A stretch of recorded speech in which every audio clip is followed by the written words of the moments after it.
Right, here I am, Kurt Radowski, publisher of Yankee T News. Yay! All right, it's Monday. It's 7 o'clock. It's June 22nd, the year of our Lord, 2026.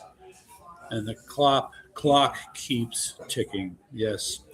So I just want to share with you a simple realization. It's a show I like to watch. Legends and Lies, Civil War, Revolutionary War. It's a pretty good show. And they start with the opening statement that news is the first draft of history. And sure enough, others will come along and collect all the information that us publishers have put out that's news, and then try to piece together something that they think makes sense. Yes, spoils to the interpreters. So I just had to share that with you. All right, now we're going to put up this. Let's see, I'm going to make it bigger so we can see what's going on here. All right, so first of all, please subscribe to yankeetnews.com. However, we have a technical difficulty right now, so I would ask you to check in later. I have to see why we're having problems getting online.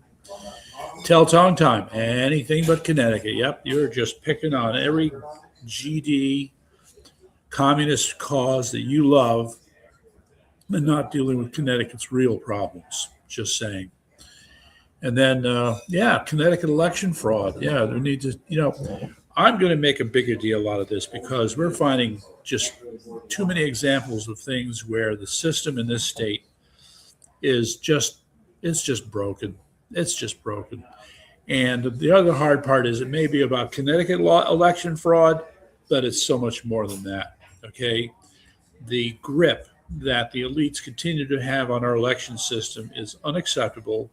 It continues, and it shows every sign of possibly getting worse. All right. Meantime, my op-ed for tonight is yes, the Iranian fog only gets worse. Anybody who's tried to follow the events of the last week with respect to negotiations and such, yeah, it's a confusing mess. But hey, guess what?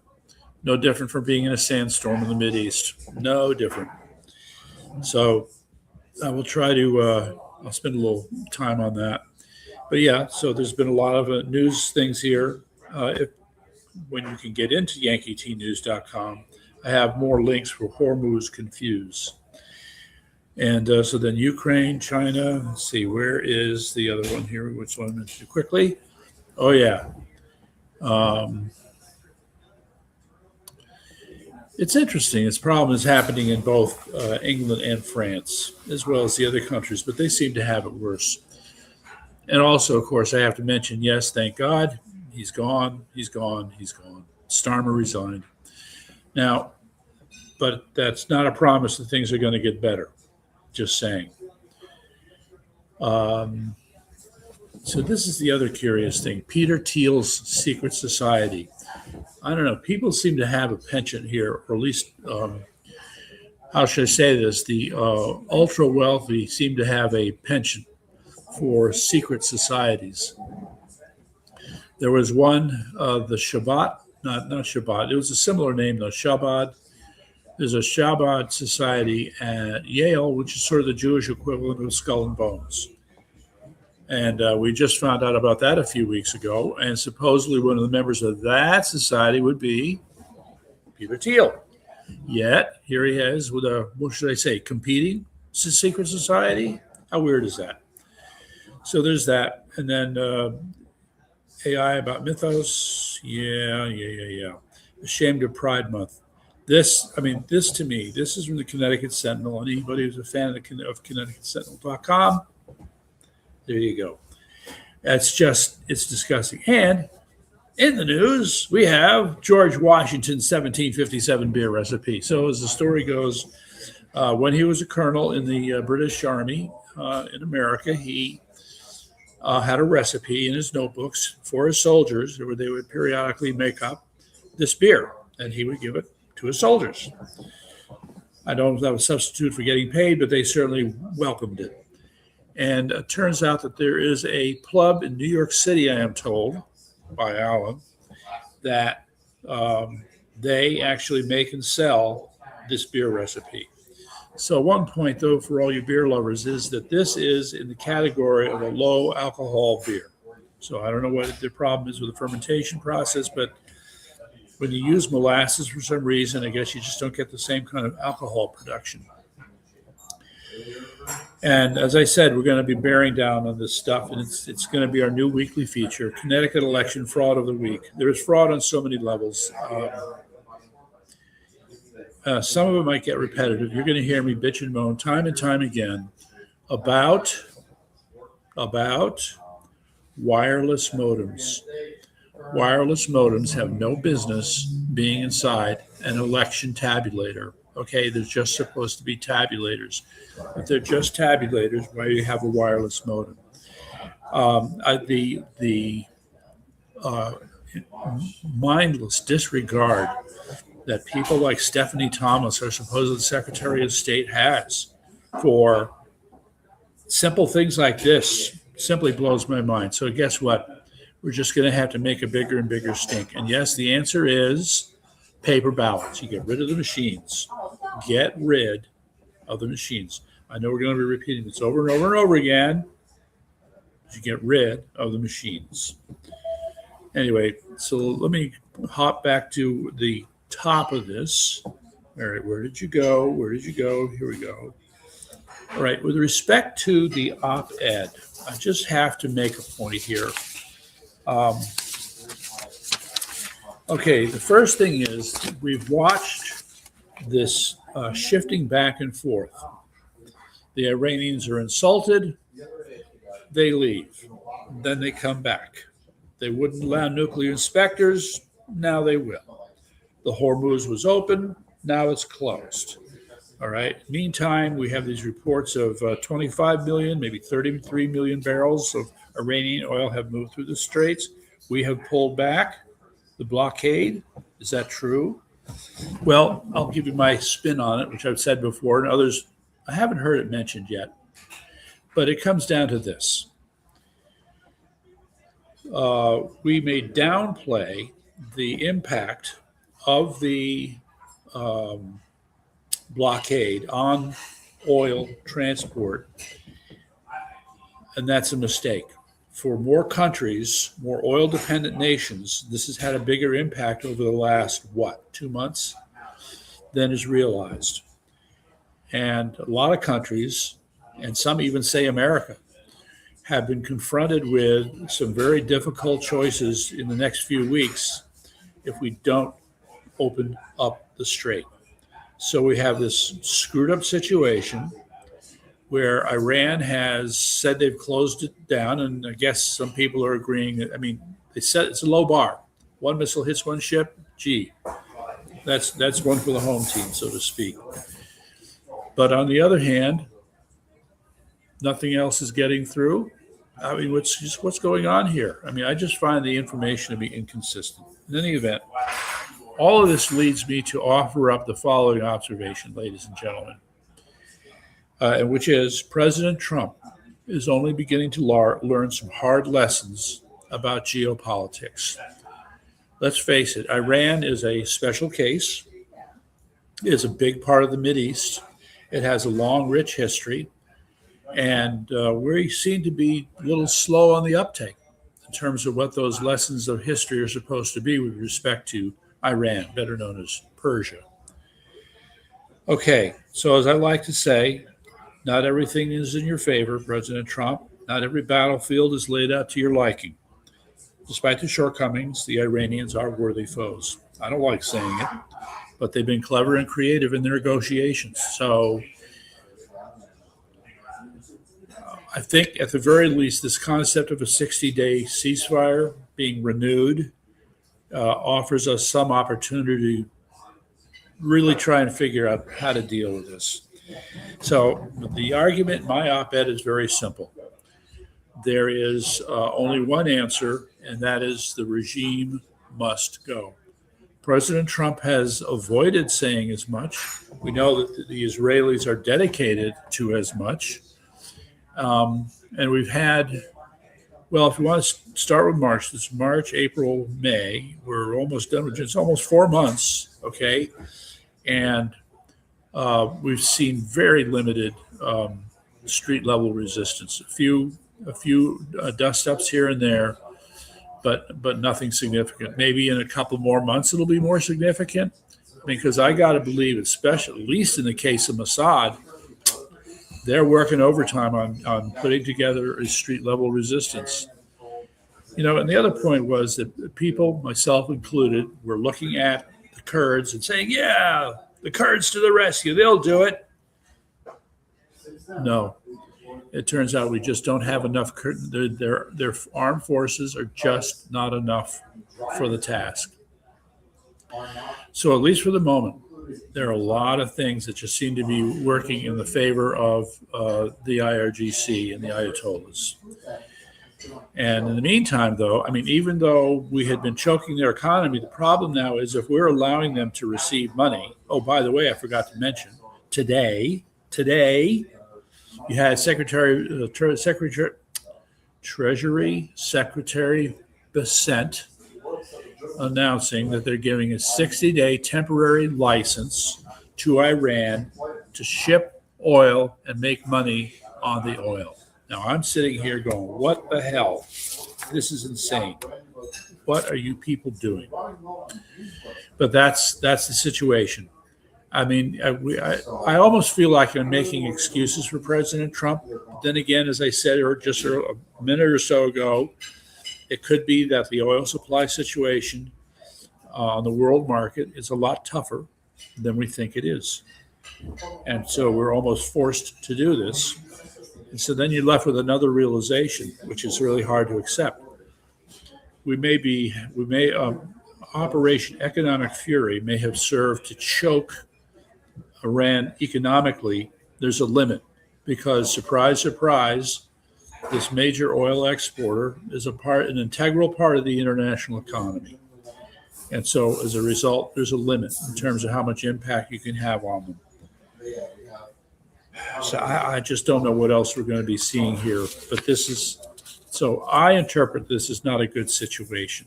So all we're left with now is the game playing that's going on with the negotiations in Switzerland. Yeah. And here, I just want to make another point here. Let me just read from the op-ed. Iranians are not angry, freedom-minded colonists. The Iranian government has no real political opposition. And they don't know how to build a vibrant, robust, determined opposition. The best they can do is point to the son of a person who the country rejected 47 years ago. That doesn't sound like progress to me, but it does measure how effective the Ayatollahs have been in repressing opposition. They're pretty damn good at it. Okay, so in my opinion, this fog will just thicken. And whether we have to take a longer view of this, we would have been thinking in terms of months to replace the regime. Well, maybe we need to think in terms of years, okay? And just do the patient, methodical building of a political counterculture that can replace them. If the willingness is there in the population, now you have to solve the problem of developing, I'm going to use a dirty word, excuse me, I'm about to use this dirty word. You're going to have to build out a vanguard of people who get it. Now, there are some who do get it, and unfortunately, a lot of them seem to be in America or in European countries. We're not going to, so I just don't see any other way. They've got to go. Whether it's today, tomorrow, next week, next month, next year, they've got to go. So everything, all our resources, all our planning, all our thinking has to be dedicated to continuing to, quote, weaken the regime as much as possible. But given these recent developments, I think we've kind of taken a couple steps back. So I am not happy. So that's my op-ed commentary on that. Okay. I already talked about that. The money, the barrels, Netanyahu. Bibi Netanyahu is not doing himself any favors. So I put up a link here from Iran International. Yeah. I think the explanation may be that Bibi Netanyahu and others in Israel are so driven by the sense, and it's a correct sense, that Iran is an existential threat to them, that they can only think about one thing: destroying Iran, right? And as a result, their approach, so to say, is not as nuanced as we'd like it to be. That doesn't mean that Mossad and the others aren't capable of great deceits. They've demonstrated they are. But those deceits have to bump up against an institution with a set of groups in it who, in various ways, present real obstacles to Mossad. What else can I say there? Let me just move on now quickly to Ukraine. So I put up two links here. There's one from Free Republic and one from the Financial Times. And it kind of sends the same message. The one with Russians in trouble is about how the Russians have started to ration fuel for people living in Crimea. They're limiting it to people of significance, however that works out. So that shows that the Ukrainians' impact on the refineries is having ever more of an impact. And then, yeah, we're good. We're good. Okay. Thanks. No. All right. That's my onion soup when I'm done. Okay. Yes. And then the other one, it's just a review of the fact that it's for 4 or 5 months now that on the battlefield, Putin is suffering more losses than he can replace them with new soldiers. And again, you can only do that for so long. So there you go. Meantime, I don't know. Sometimes, you look at the stuff with China, take your pick, all right? But here was an article talking about how, I refer to them as our two-faced allies, but I believe that would be England and France, who have to, or not have to, but are thinking about having to work more closely with China because they don't see the Trump administration as being around that much longer. I just wish I had a better feel on how we're doing politically in this country. The media is certainly very good at making a lot of noise. If it is possible, and I believe it's possible, that the media has managed to exaggerate the commitment of the anti-Trump crowd. Now, I would like to be able to see that. And because there's so many things that are in our nation's interest, but you have people who are stuck on stupid on so many single issue matters that they can't stop and say, what am I doing wrong? They can't do it. They can't do it. So there you go. Yeah. I just have to remind you, we're still working on getting the website up and working, but yankeetnews.com. Give it a day, give it 2 days. I need Eric's help. All right. So Starmer's resigning. So it was, President Trump was having his fun trolling him. And by the way, I wish I had the picture to show you. It was so cute. There is, shall we say, a resident who walks the street at 10 Downing Street. His name is Larry the Cat. This cat is approximately 19 years old. And the somebody got the bright idea. They made a little podium, just the right height. And Larry the Cat was relaxing, sitting there. And so they put the podium in front of him. And then the quote is, "I just want to tell you, the only time I know that all is well is with this nation is when I am well fed." So I thought that was just hilarious in a British kind of way.